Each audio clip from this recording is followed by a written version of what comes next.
Welcome to Simplified UPSC by PPP, where we listen, learn, and grow together. Detailed notes in English and Hindi, plus practice questions for prelims and mains, only on our Telegram channel. Link in description.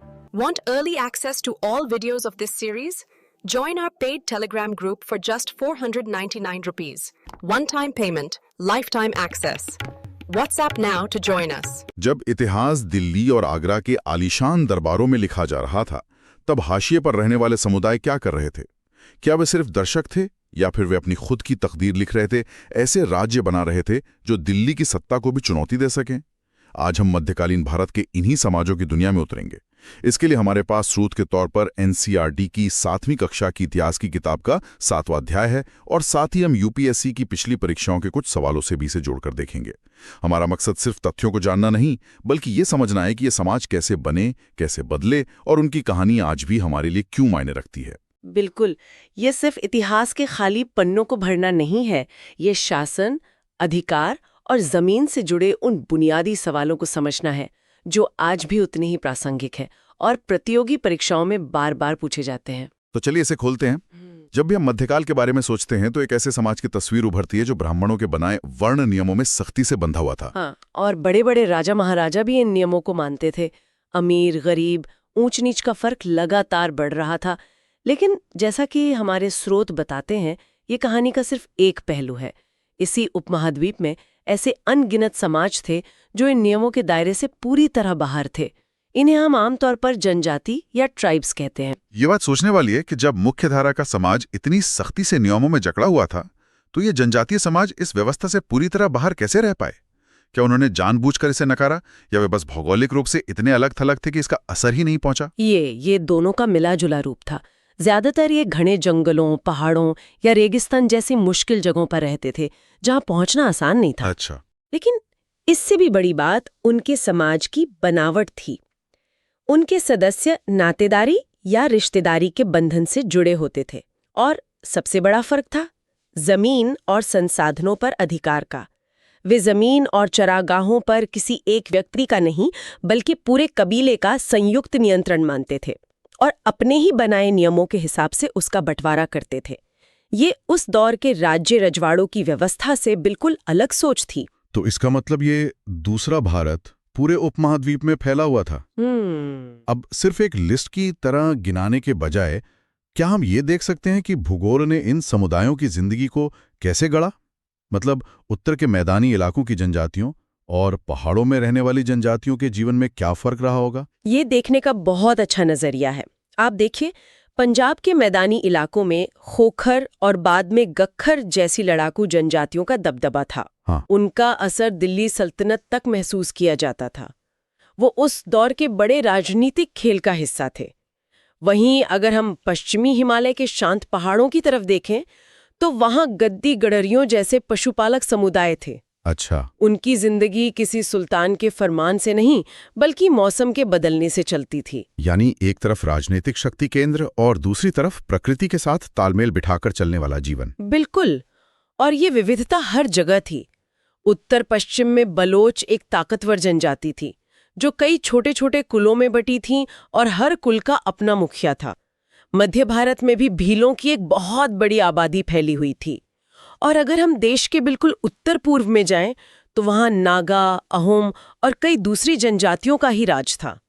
ये दिखाता है कि भारत में कभी भी समाज का कोई एक मॉडल नहीं रहा। इन जनजातियों के अलावा स्रोत में खानाबदोशों यानी नोमैड्स का भी जिक्र है। हम अक्सर उन्हें सिर्फ घूमने वाले समूह मान लेते हैं, लेकिन लगता है कि उनकी एक बड़ी आर्थिक भूमिका थी। बहुत बड़ी भूमिका। ये खानाबदोश पशुचारी अपने जानवरों के झुंड के साथ एक चरागाह से दूसरे चरागाह घूमते थे। उनका गुजारा दूध और दूसरे पशु उत्पादों से होता था। वे बसे हुए किसानों के गांव में आते और अपनी चीजों जैसे ऊन और घी के बदले अनाज, कपड़े और बर्तन ले जाते थे।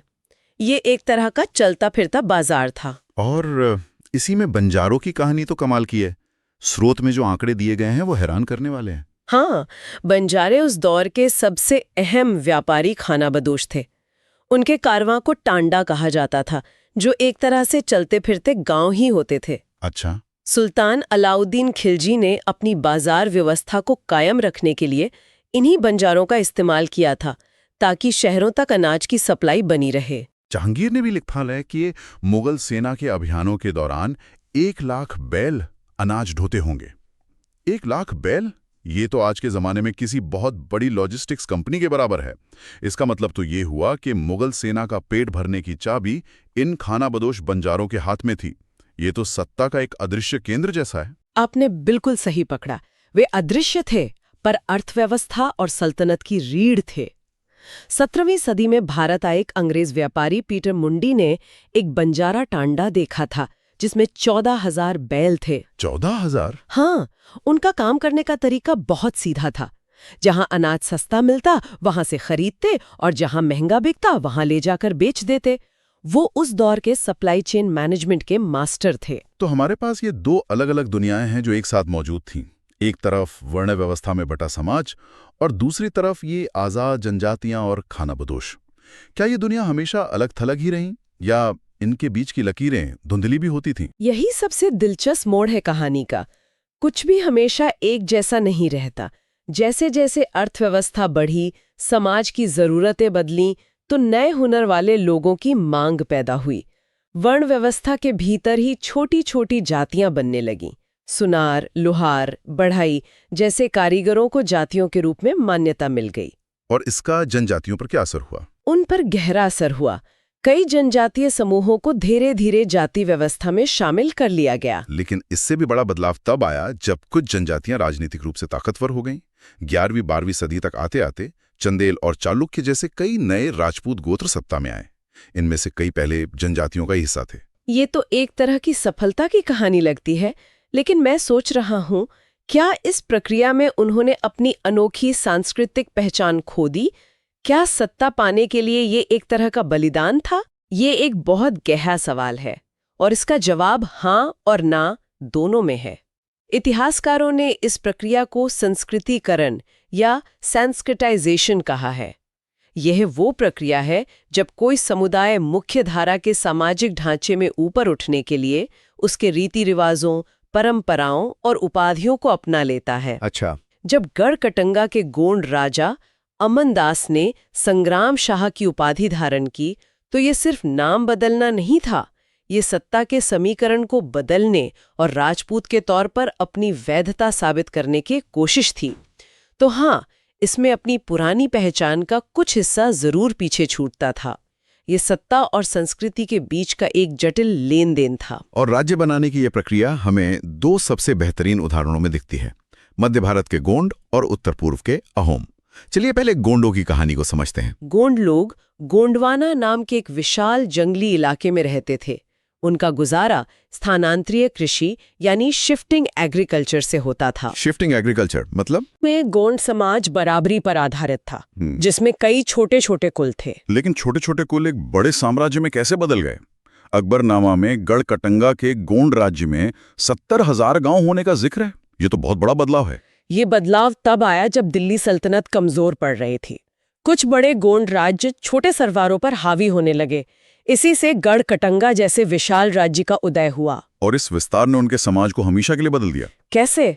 जो समाज कभी बराबरी पर आधारित था, वो अब ऊंच नीच वाले सामाजिक वर्गों में बट गया। गोंड राजाओं ने ब्राह्मणों को जमीनें दान में दी और राजपूतों के तौर पर अपनी पहचान बनाना चाहिए। और यहीं पर रानी दुर्गावती की कहानी आती है। हाँ, और क्या कहानी है। अपने पति की मृत्यु के बाद रानी दुर्गावती ने अपने 5 साल के बेटे की तरफ से शासन संभाला। और जब 1565 में आसफ खां के नेतृत्व में विशाल मुगल सेना ने उनके राज्य पर हमला किया, तो उन्होंने लड़ने का फैसला किया। ये सिर्फ एक लड़ाई नहीं थी, ये एक जनजातीय राज्य की अपने अस्तित्व की लड़ाई थी। ये जानते हुए भी कि नतीजा क्या हो सकता है, उन्होंने समर्पण करने से इनकार कर दिया। ये साहस की एक असाधारण मिसाल है। वाकई प्रतिरोध की एक अविश्वसनीय कहानी। चलिए अब देश के दूसरे कोने की ओर चलते हैं, ब्रह्मपुत्र घाटी। अहोमों की कहानी गोंडों से काफी अलग थी, है ना? बहुत अलग। अहोम लोग 13वीं सदी में आज के म्यांमार से आए थे। वे सैन्य तकनीक में बहुत आगे थे। अच्छा। सोचिए, वे 1530 के दशक में ही आग्नेयास्त्रों यानी बंदूकों का इस्तेमाल कर रहे थे। 1660 तक तो वे खुद ही उच्च स्तर का बारूद और तोपे बनाने लगे थे। तो इसी वजह से मुगल उन्हें हरा नहीं पाए। इसी वजह से जब 1662 में मीर जुमला के नेतृत्व में मुगलों ने उन पर हमला किया तो बहादुर से लड़ने के बाद वे भले ही हार गए, लेकिन मुगल उस इलाके पर कभी भी लंबे समय तक सीधा नियंत्रण नहीं रख पाए। अहोम बहुत जुझारू थे। तो उनकी ताकत सैन्य तकनीक थी, लेकिन उनका राज्य चलता कैसे था? स्रोत में पाइक नाम की एक व्यवस्था का जिक्र है। हाँ, अहोम राज्य बेगार यानी जबरन काम करवाने पर निर्भर था।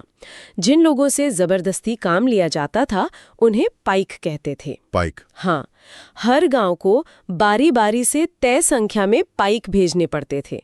शांति के समय में ये लोग बांध बनाते, सिंचाई का काम करते और दूसरे सार्वजनिक काम करते। और युद्ध के समय यही लोग सेना बन जाते। ये राज्य के नियंत्रण में श्रम का एक बहुत ही कुशल मॉडल था। और उनका समाज कैसा था? क्या उन्होंने भी हिंदू धर्म अपना लिया? उनका समाज खेल कहे जाने वाले कुलों में बटा था। शुरुआत में वे अपने जनजातीय देवताओं की पूजा करते थे, लेकिन धीरे धीरे ब्राह्मणों का प्रभाव बढ़ा और हिंदू धर्म प्रमुख हो गया। लेकिन दिलचस्प बात यह है कि हिंदू धर्म अपनाने के बाद भी उन्होंने अपनी पारंपरिक मान्यताओं को पूरी तरह से नहीं छोड़ा और वे इतिहास को लेके बहुत सजग थे। वे बुरंजी नाम की ऐतिहासिक कृतियां लिखते थे, पहले अपनी अहोम भाषा में और फिर असमिया में। तो ये साफ है कि मध्यकालीन भारत की कहानी सिर्फ दिल्ली या आगरा के नजरिए से नहीं देखी जा सकती। ये जनजातीय और खानाबदोश समाज सिर्फ बचे नहीं रहे, बल्कि उन्होंने सक्रिय रूप से अपनी दुनिया गढ़ी, बड़े राज्य बनाए, अर्थव्यवस्था को चलाया और मुख्यधारा के समाज को भी प्रभावित किया। बिल्कुल। और सीखने वालों के लिए, खासकर जो यूपीएससी की तैयारी कर रहे हैं, सबसे बड़ी सीख यही है। राज्य बनाने, संसाधनों पर नियंत्रण करने और अधिकारों की ये ऐतिहासिक प्रक्रियाएं आज भी गूंजती हैं। जब हम आज पेसा अधिनियम 1996 या वन अधिकार अधिनियम 2006 जैसे कानून पढ़ते हैं, तो हम असल में उसी ऐतिहासिक कशमकश का आधुनिक रूप देख रहे होते हैं। सही बात है। जमीन पर अधिकार किसका है? उस समुदाय का जो सदियों से वहां रहता है, या उस राज्य का जो नक्शे पर शासन करता है? गोंड और अहोमों की कहानियां इन आधुनिक कानूनों को एक गहरी ऐतिहासिक समझ देती हैं। ये सच में चीजों को एक नए नजरिए से देखने में मदद करता है और ये हमें एक विचार के साथ छोड़ जाता है। भारतीय इतिहास की हमारी समझ कैसे बदल सकती है अगर हम इसे दिल्ली और आगरा जैसी राजधानियों के बजाय गोंडवाना और ब्रह्मपुत्र घाटी जैसे क्षेत्रों के दृष्टिकोण से देखना शुरू करें। Thanks for watching. Follow us on Telegram and Instagram. Don't forget to like, share, and subscribe.